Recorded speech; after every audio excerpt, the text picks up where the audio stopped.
Hello and welcome guys. इस video में हम जानेंगे ऑपरेटर्स होते क्या है, प्रोग्रामिंग में ऑपरेटर यूज क्यों किए जाते हैं।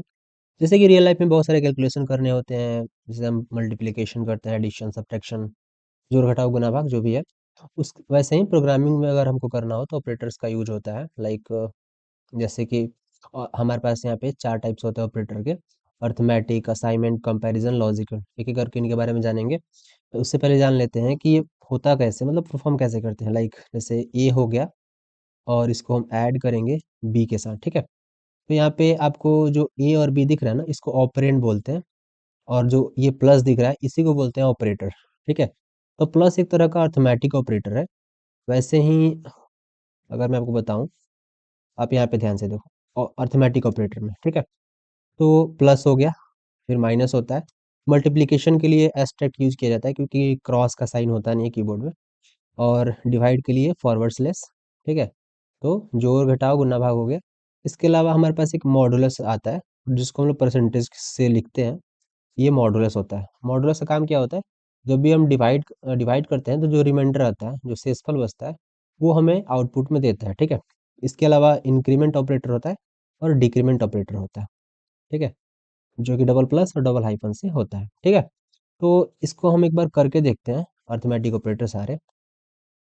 सो मैं यहाँ पे आता हूँ और सी आउट करता हूँ। चलो, पहले वेरिएबल बना लेते हैं, 2 इंटीजर बना लेते हैं हम लोग, इंट ए। और इसको हम वैल्यू दे देते हैं 4, ठीक है।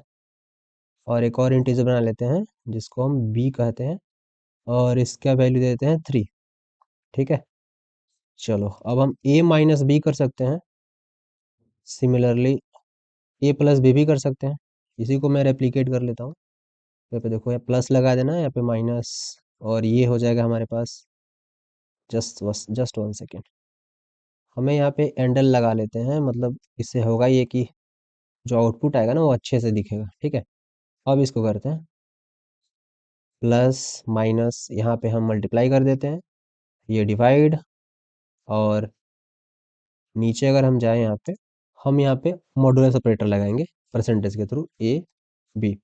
इसका आउटपुट आएगा, आपको मैं बताता हूँ अभी यहाँ पे कैलकुलेट करके। देखो, हमारा पास यहाँ पे ए का वैल्यू कितना है, 4 है, और बी का वैल्यू कितना है, 3 है। जब ए को 3 से हम मतलब 4 को 3 से डिवाइड करेंगे तो कितना आंसर आएगा, मतलब कितना शेषफल बचेगा, 1 बचेगा। तो इसका आंसर आएगा 1, ठीक है। हम देखेंगे जब हम इसको रन करेंगे प्रोग्राम के, तो ठीक है। अब हम इंक्रीमेंट ऑपरेटर के बारे में बात करते हैं। देखो, इंक्रीमेंट इंक्रीमेंट होता क्या है? लाइक हम किसी भी वैल्यू को एक वैल्यू से बढ़ा सकते हैं, फिर कितने भी वैल्यू इसमें ऐड कर सकते हैं। तो अगर 1 से बढ़ाना हो तो हम ए प्लस प्लस लिख देंगे, ठीक है। तो ये हमारा इंक्रीमेंट हो जाएगा। लेकिन ऐसे करेंगे तो फिर दिक्कत होगा। बताता हूँ क्या दिक्कत होगा। लाइक देखो, हम पहले इंक्रीमेंट कर लेते हैं ए प्लस प्लस, सी आउट लिखने की जरूरत नहीं है। और फिर से हम इसको माइनस कर लेते हैं, लाइक इसका डिक्रीमेंट कर लेते हैं, ठीक है। और फिर इसको प्रिंट करके दिखाते हैं, एक और, ठीक है। अब देखो, मैंने इसको अलग से इंक्रीमेंट क्यों किया है। अगर मैं सी आउट के साथ इंक्रीमेंट करूंगा तो होगा ये कि पहले वो प्रिंट हो जाएगा और बाद में इंक्रीमेंट होगा। यानी कि वैल्यू हमारा जो 4 है ए का, वही दिखेगा। उसके बाद वो इंक्रीमेंट उसका वैल्यू हो जाएगा, लेकिन वो प्रिंट नहीं होगा। तो हमने पहले क्या किया, पहले इसका इंक्रीमेंट कर दिया।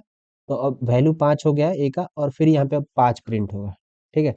तो कुछ ऐसा मैंने काम किया।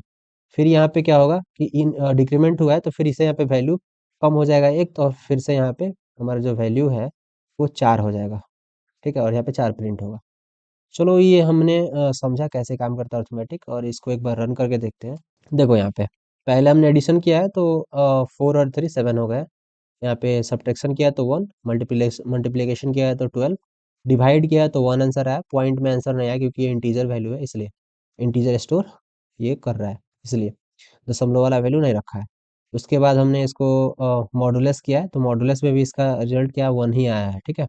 तो लास्ट वाला रिजल्ट देखो, अब यहाँ पे 5 और 4 आया है, जो कि मैंने पहले से बता रखा है कि 5 और इसका 4 आएगा। और रीजन भी आपको पता है, इंक्रीमेंट और डिक्रीमेंट ऑपरेटर की वजह से, ठीक है। तो इतने तरह के असाइनमेंट ऑपरेटर्स होते हैं, ठीक है।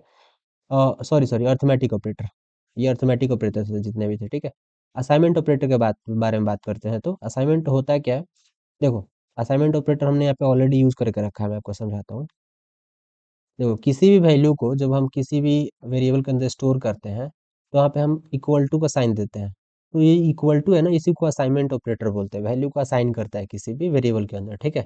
तो यही असाइनमेंट ऑपरेटर, ठीक है। इसके अलावा जब हम अर्थमेटिक और असाइनमेंट को एक साथ मिक्स करके यूज करते हैं तो उसको भी हम यूज कर सकते हैं। लाइक देखो, जैसे हमारा ए वेरिएबल बना हुआ है, उसके अंदर मैं चाहता हूँ कि 10 को ऐड करूँ, ठीक है। तो 10 को ऐड कर सकता हूँ और फिर इसको मैं यहाँ पे एक अलग वेरिएबल के अंदर स्टोर करा सकता हूँ, लाइक ऐसे एक अलग वेरिएबल सी बना करके उसमें मैं 10 का वैल्यू स्टोर करा सकता हूँ। लेकिन मैं चाहता हूँ नहीं, मैं एक के अंदर ही 10 का वैल्यू फिर से जैसे हमने इंक्रीमेंट कर रहा था यहाँ पे एक से, वैसे ही मैं 10 से इसको बढ़ाना चाहता हूँ। तो मैं क्या करूँगा, इस वैल्यू को सी के जगह पे मैं यहाँ पे ए लिख दूंगा, यानी ए के ही अंदर ए का वैल्यू आ रहा है और फिर उसमें 10 जोड़ के आ रहा है, ठीक है। तो ऐसा हम कर सकते हैं। फिर इसका आंसर कितना आ जाएगा, ए का वैल्यू हमारे पास पहले से कितना है, 4 है, और 4 के अंदर फिर हम 10 जोड़ा, कितना हो गया, 14। और इस वैल्यू को हमने फिर किसके अंदर रख दे रहे हैं, फिर से ए के अंदर रख दे रहे हैं, तो क्या हो जाएगा, ए का वैल्यू 14 आ जाएगा, ठीक है। तो ये आंसर होगा इसका। अब देखो, ये प्लस है, अगर मैं इस प्लस को हटा दूं यहाँ से, ठीक है, तो हम इसको और एक शॉर्ट हैंड तरीके से लिख सकते हैं, ए प्लस इक्वल टू 10, ठीक है। तो ये एक तरह का असाइनमेंट हो रहा है जिसमें हम ए के अंदर ही 10 को असाइन कर दे रहे हैं, ठीक है। तो बेसिकली असाइनमेंट ज़्यादा कुछ है नहीं, बस सिंपल सा ये है। और मैं इसको रन करके एक बार दिखाता हूँ भाई, ठीक है। आप देखो यहाँ पे 14 आ गया हमारा आंसर। तो ये है दो ऑपरेटर के बारे में आपको पता चल गया होगा, ये अर्थमेटिक और असाइनमेंट, ठीक है। अब कंपैरिजन ऑपरेटर क्या होता है। कंपैरिजन ऑपरेटर कम वैल्यू को कंपेयर करने के लिए यूज किया जाता है। एक होता है ग्रेटर देन, ठीक है, और एक होता है लेस देन, ठीक है। और इसके अलावा हम इसके साथ में असाइनमेंट और ये यूज कर सकते हैं, ठीक है, मिक्स करके। Greater than equal to, greater than, like greater than equal to, less than equal to, जिसको हम इक्वल टू के लिए यूज करते हैं, लाइक हमारा बराबर है या फिर नहीं है। ट्रिपल इक्वल टू जेएस में यूज किया था, हम सी प्लस प्लस सीखे हैं तो डबल इक्वल टू यूज करेंगे। तो डबल इक्वल टू यूज यहाँ पे करते हैं। अब होता कैसे ये समझते हैं। लाइक देखो, जब भी इसका रिजल्ट हमारे पास आएगा सही होगा तो ट्रू आएगा, और ट्रू का वैल्यू क्या होता है हमारे पास, ट्रू का वैल्यू प्रोग्रामिंग में 1 होता है, ठीक है। और वही अगर फॉल्स रहता है वैल्यू, फॉल्स वैल्यू का जो आंसर आता है वो 0 होता है, ठीक है। सो हम कंपेयर करने वाले वैल्यू यहाँ पे ए और बी जो आपको दिख रहा है ना, इसको हम कंपेयर करके देखते हैं रिजल्ट क्या आता है। अगर मैं सी आउट करूँ यहाँ पे, तो मैं यहाँ पे ए अगर इक्वल टू चेक करना चाहते हैं, इसको लिए आपको यहाँ पे पैरेंथेसिस यूज करना पड़ेगा, ए इक्वल टू बी। देखो, हमको भी पता है कि ये ट्रू नहीं है। देखो, ए और बी का वैल्यू कितना है, 4 और 3 है, तो ये बराबर तो है नहीं, तो इसका आंसर क्या आना चाहिए हमारे पास, एक्सपेक्टेड आंसर क्या आना चाहिए, फॉल्स है तो 0 आना चाहिए। जैसे आपको मैंने बताया यहाँ पे कि फॉल्स का 0 आता है, तो ये हम कंपैरिजन करेंगे तो इसका आंसर क्या आना चाहिए, फॉल्स, तो फॉल्स का वैल्यू 0 आना चाहिए, ठीक है। और उसके बाद एक और हम यहाँ पे कंपैरिजन कर देते हैं, लाइक अगर ए क्या बी से बड़ा है, ठीक है, तो ये आपको भी पता है ये ट्रू है। जब ट्रू है तो इसका एक्सपेक्टेड आउटपुट क्या आएगा, 1 आएगा। अब देख लो यहाँ पे 0 और 1 यहाँ पे आ चुके हैं, ठीक है, टर्मिनल के अंदर। एक बार मैं इसको क्लियर कर देता हूँ, फिर से रन करके दिखाता हूँ आपको। ये देखो, 0 और 1 हमारे आउटपुट यहाँ पे आ रहे हैं, ठीक है। तो इससे पता क्या चलता है कि कंपैरिजन हम वैल्यूज को कर सकते हैं और इसका आउटपुट हम ले सकते हैं 0 और 1 में। ये आगे आपको इसका यूज पता चलेगा कि हम ये कर क्यों रहे हैं। अभी आप बस समझो कि ये हो क्या रहा है, बस, ठीक है। इसको समझ लो कि ऐसे ऐसे चीजें होती हैं, बाद में जब कंडीशनल्स और लूप्स पढ़ेंगे तो उसमें इसका यूज आता है, ठीक है। सो अब लास्ट की तरफ बढ़ते हैं, हमारे लॉजिकल ऑपरेटर की तरफ। आपने एंड गेट, और गेट पढ़ा होगा आई गेस, और नॉट गेट। होता है क्या है उसमें, ये देखो मैंने पहले से लिख करके रखा है। जो एंड गेट होता है उसमें अगर दोनों वैल्यू ट्रू रहती हैं, इनपुट की दोनों वैल्यू ट्रू रहती हैं, तभी आंसर हमारा ट्रू आता है, आउटपुट, ठीक है।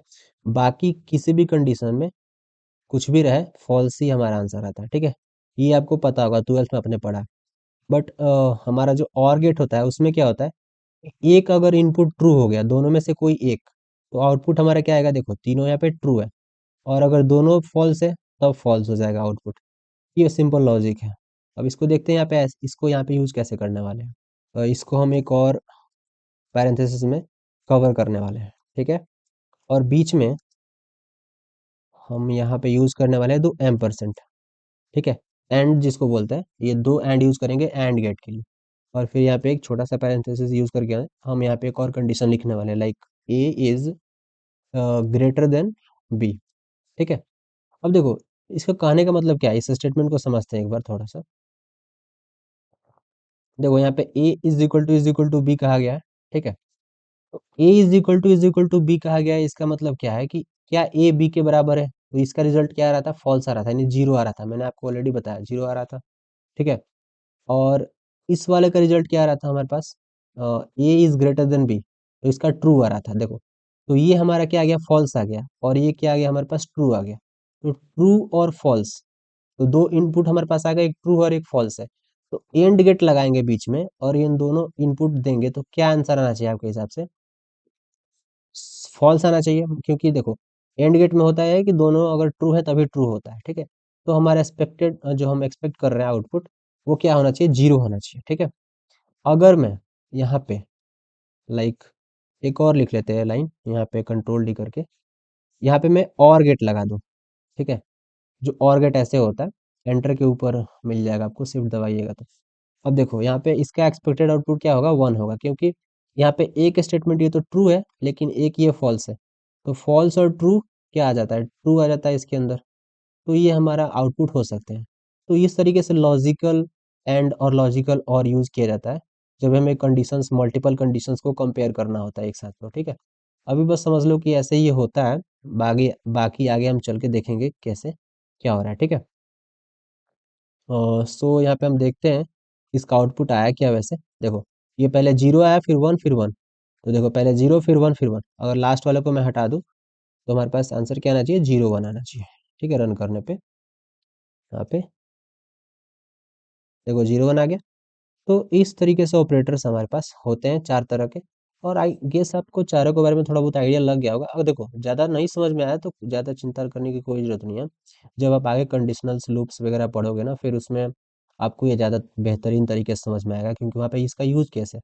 अभी मैं उसके साथ नहीं पढ़ा सकता, क्योंकि मैंने कंडीशनल्स और लूप्स अभी आपने पढ़ाया नहीं है। सो जब हम पढ़ेंगे तो फिर उसमें इसका यूज करेंगे, बहुत मतलब बहुत ज़्यादा यूज है। प्रोग्रामिंग में हर जगह आपको इसका कोडिंग में यूज आएगा, ठीक है। सो आप इसको प्रैक्टिस कर लेना। और इसमें एक और चीज़ है, ऑपरेटर प्रेसिडेंस के बारे में बात कर लेते हैं। देखो यहाँ पे मैं एक स्टेटमेंट लिखने वाला हूँ, आप उसको ध्यान से देखो, इसको हटा देते हैं।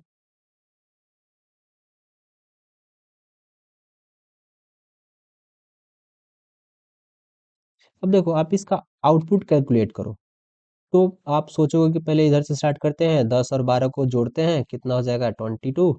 और फिर इसको डिवाइड करेंगे 10 से, 2.2, और 2.2 को 2 से मल्टीप्लाई कर देंगे, यानी 4.4 हमारा आंसर आ जाएगा, 4.4। लेकिन आंसर ये गलत है, क्या है आंसर, एक्चुअली कैलकुलेट कैसे होगा, यहाँ पे बोर्ड मास का रूल लगता है, और वहाँ पे ऑपरेटर प्रेसिडेंस का हमारा रूल आता है। होता ये है कि पहले एक बार मैं आपको इमेज दिखा दूँ, होता क्या है ये सारा कुछ, होता ये है, पहले पैरेंथेसिस कैलकुलेट होते हैं, फिर हमारा मल्टीप्लिकेशन, डिवीजन और मॉडुलस, ठीक है। मॉडुलस के बारे में पढ़े थे हम अभी। फिर एडिशन, सब्ट्रैक्शन, फिर कंपैरिजन, इक्वलिटी, लॉजिकल और असाइनमेंट, ये हमारा सीक्वेंस होता है करने का। तो अगर हम इस फाइल के अंदर आए, तो यहाँ पे पहले हमको क्या कैलकुलेट करना चाहिए था, हमको ये डिवीजन कैलकुलेट करना चाहिए था, ठीक है। और उसके बाद हमको ये करना चाहिए था मल्टीप्लिकेशन। और उसमें एसोसिएटिविटी का भी रूल होता है, यानी कि अगर देखो प्रेसिडेंस तो ठीक है, बट आप जब यहाँ पे देखोगे तो एक साथ यहाँ पे मल्टीप्लिकेशन और डिवीजन भी है। तो इसमें पहले कौन सा करेंगे, पहले डिवीजन करेंगे, फिर मल्टीप्लिकेशन करेंगे, ठीक है। और मॉडुलस फिर, तो इस तरीके से है। और यहाँ पे अगर हम आते हैं, तो पहले यहाँ पे हम इसको डिवाइड करेंगे तो 1.2 आएगा आंसर, फिर इसको 2 से मल्टीप्लाई करेंगे तो 2.4 हो जाएगा, ठीक है।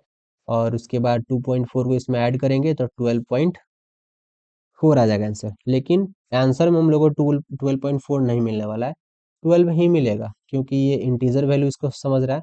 अगर मैं इस पर होवर करूँ तो देखो आपको इंटीजर दिख रहा होगा, तो इंटीजर अगर समझ रहा है तो फिर तो दिक्कत है। लेकिन अगर मैं यहाँ यहाँ पे 0.0 ऐड कर दूँ, फिर आंसर हमारा सही आ सकता है। लेट्स सी, देखो 12 अभी भी 12 आ रहा है। मतलब अगर ऐसा करना है ना, तो हमको हर जितना भी वर्ड है ना, सबके सामने हमको पॉइंट जीरो करके ऐसे लगाना पड़ेगा। अब आंसर हमारा फ्रैक्शन में आएगा, यानी अभी सबको डबल समझ रहा है, तो डबल समझेगा तो सब हमारा आंसर फ्रैक्शन में आएगा। देखो 12.4 आ रहा है आंसर, ठीक है। तो इस तरीके से ये ऑपरेटर प्रेसिडेंस काम करता है, ठीक है। तो मैं रिकमेंड करूँगा कि आप पेशेंस रखिए, नेक्स्ट वीडियो जब भी आएगा उसमें जब हम लूप्स वगैरह पढ़ेंगे, उसमें इसका सबका दोबारा यूज़ आएगा। तो वहाँ पे आपको बेहतरीन तरीके से समझ में आएगा, ओके? सो मिलते हैं किसी और वीडियो में, थैंक यू।